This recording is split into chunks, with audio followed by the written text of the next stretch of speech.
So first off, let's go ahead and dive into the unboxing experience, the Odyssey Neo G9. First up, we have the port cover. Now this is going to be in a beautiful white color, and the actual coating of this is really nice. It's kind of really shiny. You can see the light kind of shine with the white coating. It is really flimsy, and me personally, I probably will never use this cover here because if you ever need to add any type of inputs, it's going to be super hard to put later on.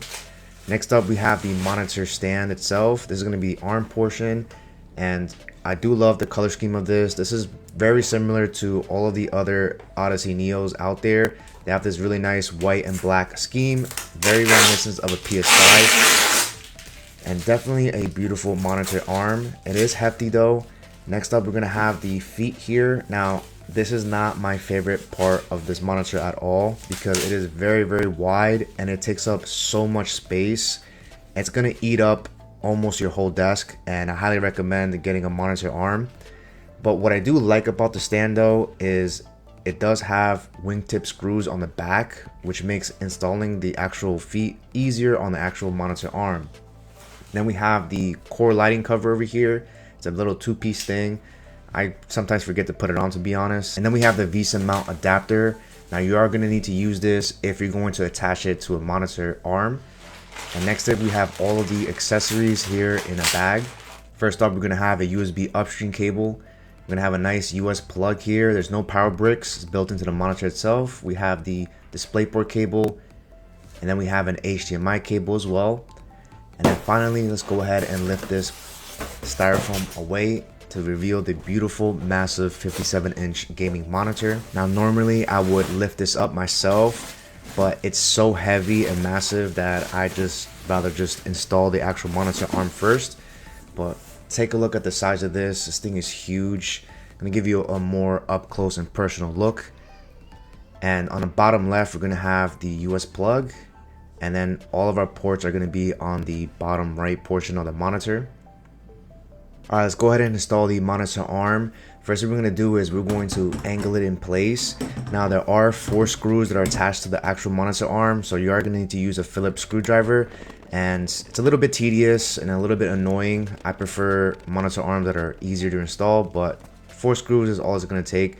And then finally we have the feet portion, and since it does have those wingtip screws, it's a lot easier to install since we don't need any tools at all. Let's go ahead and screw these 2 in place. And now we're ready to lift it up. So the 57-inch Odyssey Neo G9 weighs 41.9 pounds. So it's going to be very difficult doing it on your own. But if you do go to the gym and lift some heavy weight, then to be honest, it shouldn't be super hard. And keep in mind, if you are planning on having it mounted on a monitor arm, the monitor itself without the stand weighs 34 pounds. And the one that I've been using on all of my videos only supports up to 33 pounds. So I am going to have to get a new one. I did order an Ergotron HX, so I will upload a video on that as well. Now, I gotta say guys, the back of this monitor looks absolutely fire. Now, even though they've recycled the same design with pretty much all of the other Odyssey Neos, I still think it's a beautiful design. And you're getting this creamy 1000R curvature that looks so good on this 57-inch. I mean, when you look at the 49-inch variant, you're thinking, man, like this is like the ultimate, but they just keep getting bigger, and that's just insane. Now, putting up the actual port cover here, you can see that it pretty much looks very seamless. Even though I'm never going to be using this, so it's up to you if you want to use it. Let's go ahead and remove the plastic off this screen.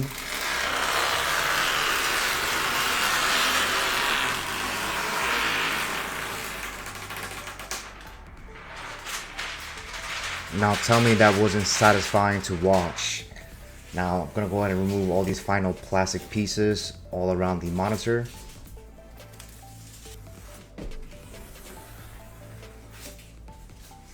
And finally, we got the one covering the Samsung one. Alright, now that I have the desk all set up here, it's just missing my mouse pad, which I'll show a little bit later. Now, please excuse the horrible cable mess in the bottom. I do my best to hide it as much as possible, but the The desk that I use here is a Vivo electric height adjustable desk, which is 71 inches wide by 30 inches deep, and the cliche Alex drawers from IKEA side to side. And I also have a Razer soundbar over here, and I actually was able to put it on top of the leg, so I think it looks pretty nice.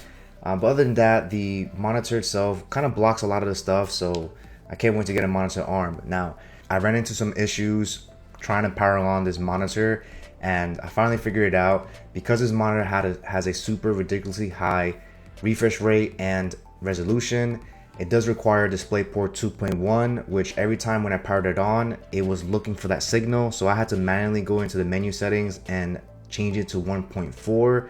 So even though I have an RTX 4090, unfortunately, it does not support DisplayPort 2.1, and it won't go all the way up to 240 Hertz. It will only allow me to do 120 Hertz, but at least I get to keep the resolution of 7680 by 2160. So that's pretty much a little bummer here. So the only graphics cards that support that, to my knowledge, are the AMD Radeon 7000 series. So hopefully in the future, maybe a 4090 Ti is going to feature DisplayPort 2.1.